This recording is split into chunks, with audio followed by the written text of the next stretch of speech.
Hi guys, ito po si Loy Imam and welcome back to my Facebook. For today's video, nagising nga pala ako ng maaga guys dahil magja-jogging daw kami nitong mga kasama ko. Ito nga pala yung mga ka-team ko, ang Team Mariez from Making Parang Maguindanao. Pinangungunahan ng aming boss or leader, walang iba kundi si Madam Marie Reyes Imam. O diba? Sexy kayo among madam guys. Char ginamos. Actually guys, ngayon lang talaga ito siya kasi naisipan lang namin talaga mag-jogging. At na-surprise nga pala talaga kami kasi napakaganda na pala talaga dito sa harapan ng munisipyo. O, diba? Ninduters kaayo guys. Ang mga oras nga pala nito ay nasa 5:30 na ng umaga. Grabe talaga, napakaganda at napakaraming ilaw. Walang halong etyos at saka charger ginamos guys. Kitang-kita nyo naman talaga sa video guys. Then, jogging na rin tayo. Etyos, charger ginamos. Atik-atik lang good guys. Para hindi masayang useless yung pagpunta natin dito. Alam nyo ba guys, sa mga oras na ito ay napakalamig talaga. Kaya ma-feel mo talaga yung pagja-jogging guys. Bukod sa napakaganda ng lugar at maaliwalas pa talaga yung hangin. Ito nga palang dahilan guys kung bakit napaka-sexy nitong boss namin.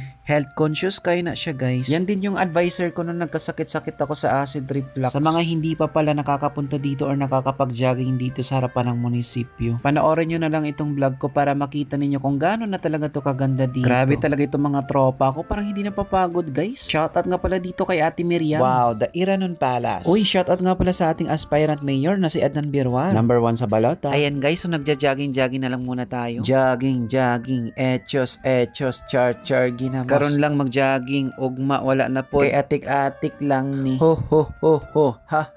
Pagkatapos nga pala namin sa harapan ng munisipyo, ay naisipan nitong boss namin na mag-walking papunta sa Bacolod or sa bagsakan ng mga isda. Mupalit to siya isda guys. Dumaan nga pala kami dito sa parang MPS. Shoutout nga pala dito sa boss nila. Sana sa next time na kukuha kami ng balita ay gising na po kayo sir. Palagi daw po kasi kayong tulog. Wow, dinaanan nga pala namin itong mga tampil namin. So dito na nga pala kami sa bandang simbahan ng parang Maguindanao. Dinaanan nga pala namin itong mga nagbebenta ng gulay at mga prutas. Ang papresko ng mga gulay nila guys. Ganito nga pala yung mga pagkaing healthy. Na ay guabana, star apple, mga dahon-dahon na gulay at marami pang iba. So bumili nga pala ng gulay itong madam namin. Uy, shoutout nga pala dito sa kakilala naming si Ate Aida. Guys, meron din pala mga display dito ng mga bulaklakers. At meron ding masasarap na mga kakanin. Every Sunday nga pala makikita mo dito itong mga tindahan na ito. Mga lamiers kayo ni guys. So nag-continue na miglakaw-lakaw walking. Uy, ang ganda pala talaga ng setup dito sa simbahan. Look at the moon and the cross. Talaga magkatabi sila guys. Wow, amazing. Ang laki talaga ng simbahan na to guys. So lakaw-lakaw na dayon guys. Palagi ko nakikita itong tower ng signal pero hindi ko alam kung anong network to. Shoutout nga pala sa CST Tires. Ang anak ko may-ari nito. Kung magpaayos mong truck, diha mo adto. So dumating na nga pala kami dito sa bagsakan ng mga isda guys. At dito lang yan sa nag-iisang Bacolod ng parang Maguindanao. Yung mga dumadating nga pala ng mga isda dito ay napaka-fresh masyado guys. Shoutout nga pala kay Miming nagahulat og isda. Kung gusto nyo nga palang siguradong makakuha ng fresh na isda ay dito nga pala kayo pumunta. Early in the morning at ganito yung makikita ninyo guys. O diba mga fresh kaayo. Parang ang sarap-sarap nito sa bawan at lagyan ng kamatis. Ito nga pala yung sasakyang pangdagat nila na kumukuha ng mga isda. Shoutout nga pala sa ating magigitin ng mga fisherman. Nagpalit na yung isda si madam guys. Shoutout nga pala dito kay ate na isa sa mga nagmamanage dito sa bagsakan. Si ate Alwina. Kita nyo nga naman guys, ang gaganda rin ng mga isda niya. Damiers kaayo. So pauwi na nga pala kami guys and still walking pa rin ang aming madam. Nagwapa kaayo. Ate Mars, murag dili man kakapuyon. Uy, murag gilibot naman ni nato ning parang te. At dito nga pala ito banda sa ibaba papuntang Miramar guys. Sakit na ning tuhod ni ate Lisa. Bahaha, jogging pa more. At dumaan nga pala kami dito sa gudkudan ng mga niyo. Aday, shoutout nga pala dito sa batang ito. At pati na rin kay kuya na parang ang galing-galing niyang kumudkod. After that, kay Pauli namin, yehey, at least nakasakay na kami. So hanggang dito na lamang muna guys. Maraming salamat sa inyong pagsama sa aking vlog. Ito po si Loy Ima, maraming salamat. Bye-bye.